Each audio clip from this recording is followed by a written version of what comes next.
ভাষা তোমাৰ মায়েৰ লগতে মৰি পৰ্বতৰো তুমি এই যুদ্ধ ইমানতেই সমাপ্ত কৰা।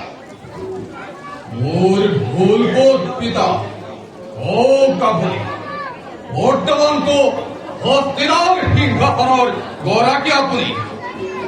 ইটাৰ পিছত উত্তৰেতো ৰজা হোৱাৰ পৰম্পৰা। তেন্তে জ্যেষ্ঠ হল ই যুক্তি যুধিষ্ঠিৰে পাব হস্তিনাৰ সিংহাসন। কথা তোমাৰ সকলো কথাই হয়, পিতা, কিন্তু পূৰ্বৰে তোমাতকৈ যুধিষ্ঠিৰক বেছি আপোন কৰি ভাবে। সেয়েহে মই কওঁ তুমি এই ঘোৰ যুদ্ধ ইমানতেই সমাপ্ত কৰা। গুৰু চূড়ামণিগণ,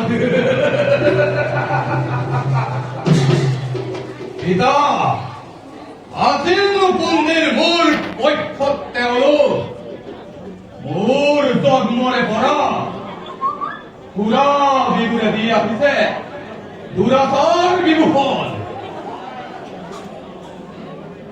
আপোনালোকেতো মোৰ নাম ৰাখিছিল কুৰ্চুধন আৰু ভাতৃৰ নাম ৰাখিছিল কুশাসন। তেন্তে কোনে আমাৰ নাম পৰিৱৰ্তন কৰিলে? দুৰ্যোধন আৰু দুঃশাসন। এইমাত্ৰে মোৰ হেনো জন্মৰ সময়ত ধুমুহা বলিছিল, গাধয়ে মাতিছিল, আৰু এই গোটে মই হলো দুৰাচাৰ। গুৰু বংশৰ বাবে কুলাংগাৰ। এইমাত্ৰে তুমি এই কুলাংগাৰক জন্ম দিলা।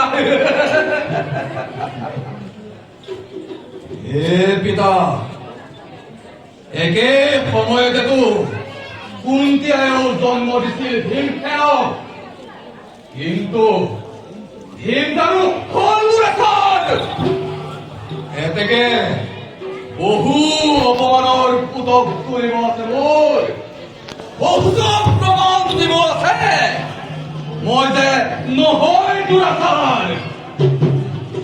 এতেকে আৰু বাধা নিদিব পিতা, এই যুদ্ধ অনিবাৰ্য।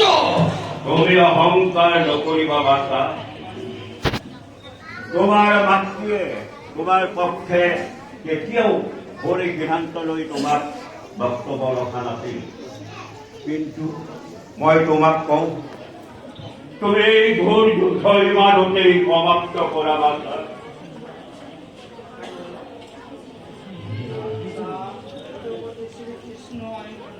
পাণ্ডৱৰ সৈন্যত যদুপতিলৈ বৰ শুনি যদুপতি নৰৰূপী ভগৱান মগধ ৰাজ জৰাসন্ধৰ ভয়ত মথুৰা এৰি কৌ দ্বাৰকালৈ পলায়ন কৰাব